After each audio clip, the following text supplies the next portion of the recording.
안녕하세요. 혹시 이런 생각해 보신 적 있으세요? 우리 내면에 있는 가장 강력한 두 가지 힘이 서로 싸우지 않고 완벽한 조화를 이룬다면 과연 어떤 일이 벌어질까? 오늘은 동양 명리학의 아주 특별하고 매력적인 개념이죠. 바로 이기성상격에 대해 깊이 파고들어 보겠습니다. 이 질문이 바로 오늘 우리가 파헤쳐볼 이어지의 핵심입니다. 내 안에 있는 가장 강력한 두 에너지가 서로 부딪히면서 힘을 깎아먹고 있는지, 아니면 완벽한 한 팀이 되어서 상상도 못할 시너지를 만들어내고 있는지 한번 들여다보자는 거죠. 자, 바로 이 놀라운 조화의 상태를 명리학에서는 이기성상격이라고 부릅니다. 한자를 그대로 풀면요, 두 개의 기운이 모여서 하나의 형상을 이룬다는 뜻이에요.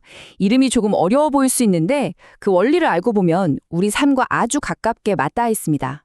여기서 핵심은요, 그냥 뭐 두 가지 기운이 강하다 이게 아니에요. 그보다 훨씬 중요한 건 그 두 기운이 서로 어떤 관계를 맺고 어떻게 상호작용하느냐, 바로 여기에 달려 있습니다.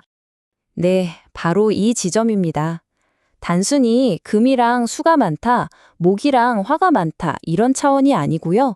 이 둘의 관계가 너무나도 끈끈하고 안정적이어서 아예 새로운 제3의 정체성을 만들어버리는 상태, 그게 바로 이기성 상격의 본질입니다. 이걸 아주 쉽게 비유하자면 마치 듀얼 엔진 시스템 같은 거예요. 상상해 보세요. 하나의 엔진이 자, 우리는 저쪽으로 간다 하고 방향을 딱 정하면 다른 엔진이 그 방향으로 어마어마한 추진력을 뿜어내는 거죠. 완벽하게 딱 맞아떨어져서 최고의 힘을 내는 겁니다.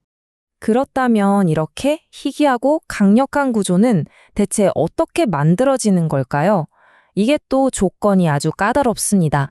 크게 보면 이 세 가지 조건이 필요한데요. 그 중에서도 가장 중요한 건 뭐니 해도 바로 순수성입니다.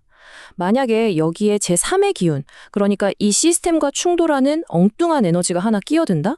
자료에서는 이걸 바이러스가 침투한 것에 비유하더라고요. 시스템 전체가 오염돼서 제대로 작동하지 못하게 되는 거죠. 그렇다면 이 순수한 에너지가 현실에서는 과연 어떤 모습으로 나타날까요? 지금부터 아주 극과 극인 두 가지 대표 사례를 통해 그 엄청난 힘을 직접 한번 느껴보시죠. 첫 번째 사례는 경진입니다. 와, 이건 정말 사주 전체가 오직 단단한 금 기운과 그 기반이 되는 토 기운, 딱 이 두 가지로만 꽉 채워져 있는 거예요. 다른 불순물이라고는 찾아볼 수 없는 완벽한 순수 그 자체죠. 이 조합을 그림으로 그려보면 마치 거대한 대지 위에서 번쩍이는 날카로운 칼날 같아요. 절대적인 질서를 만들고 그걸 지키는 데 있어서는 정말 누구도 막을 수 없는 힘을 발휘합니다. 삼국통일의 기반을 닦은 김유신 장군이 바로 이 구조의 대표적인 인물로 꼽히죠. 하지만 이 막강한 힘은 때로는 인간적인 면을 무시하는 경직성이라는 그림자를 만들기도 합니다. 자, 이번엔 정반대의 느낌을 가진 원형을 한번 만나볼까요? 경진의 그 단단함과는 전혀 다른 유연한 수와 성장하는 목으로만 이루어진 이민 구조입니다.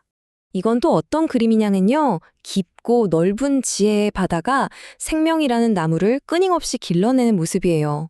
끝없는 확장과 창의성을 상징하죠. 그래서 종종 깨달음을 얻은 존재의 구조로 비유되기도 합니다. 하지만 그 이면에는 너무 이상에만 치우친 감어지 현실과 멀어질 수 있다는 그림자 또한 존재하죠. 그런데 말이죠, 에너지가 이렇게 한쪽으로 확 쏠리게 되면 필연적으로 아주 강력한 양면성이 드러나게 됩니다. 이들은 세상을 완전히 새롭게 재편하는 위대한 설계자가 될 잠재력을 가졌어요. 하지만 그 강력한 신념이 너무 지나치면 다른 어떤 의견도 받아들이지 못하는 독재자의 모습으로 변할 수도 있다는 거죠. 결국 타협하지 못하는 성향은 스스로를 외롭게 만들고 예상치 못한 변화 앞에서는 취약해지는 원인이 되기도 합니다. 철학적인 관점에서 보면 이 구조는 단순히 어떤 성격이다 하는 차원을 훌쩍 뛰어넘습니다. 훨씬 더 거대한 의미를 담고 있거든요. 이 설명이 저는 정말 멋지다고 생각하는데요. 두 개의 에너지가 그냥 서로 돕는 수준이 아니라는 거예요. 마치 수소와 산소가 만나서 전혀 다른 성질의 물이 되어버리는 것처럼 각각의 개성을 초월해서 완전히 새로운 제3의 현실로 승화하는 거죠. 연금술적인 변용인 셈입니다. 그래서 이런 사람들을 시대가 부르는 도구라고도 해요. 통일이나 깨달음처럼 한 시대가 요구하는 거대한 역사적 사명을 완수하기 위해 태어난 존재라는 그런 시각인 거죠.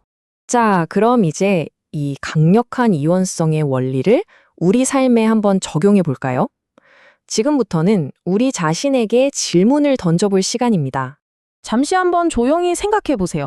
지금 내 삶을 이끌어가는 가장 중요한 두 개의 기둥은 뭘까?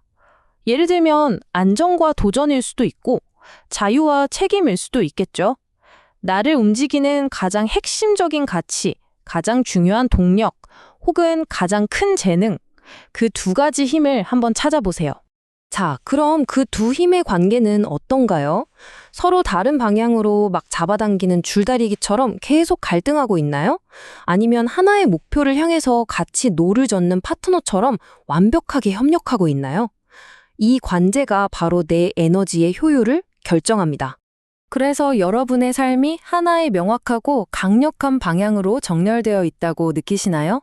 두 힘이 조화를 이룰 때 우리 삶은 마치 행성의 궤도처럼 흔들림 없이 쭉 나아갈 수 있거든요.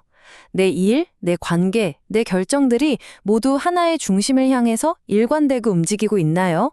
그리고 이제 어쩌면 가장 중요한 질문일 텐데요. 나는 이 두 힘을 성공적으로 통합해서 더 큰 나를 만들어가고 있는가? 아니면 여전히 이 두 가지 욕구 사이에서 갈팡질팡하면서 에너지를 낭비하고 있는가? 이 질문에 대한 답이 바로 내가 내 잠재력을 얼마나 쓰고 있는지를 보여주는 열쇠가 될 겁니다. 물론 우리 모두가 이기성 성격이라는 특별한 사주를 가진 건 아니겠죠. 하지만 괜찮습니다. 중요한 건 그 원리를 이해하고 우리 삶에 적용하는 거니까요. 내 안에 가장 중요한 두 힘을 발견하고 그 둘이 아름다운 하모니를 이루도록 조율하는 순간 우리는 단순히 삶을 사는 것을 넘어서서 자기 자신만의 장엄한 교향곡을 작곡하기 시작하는 겁니다. 들어주셔서 감사합니다.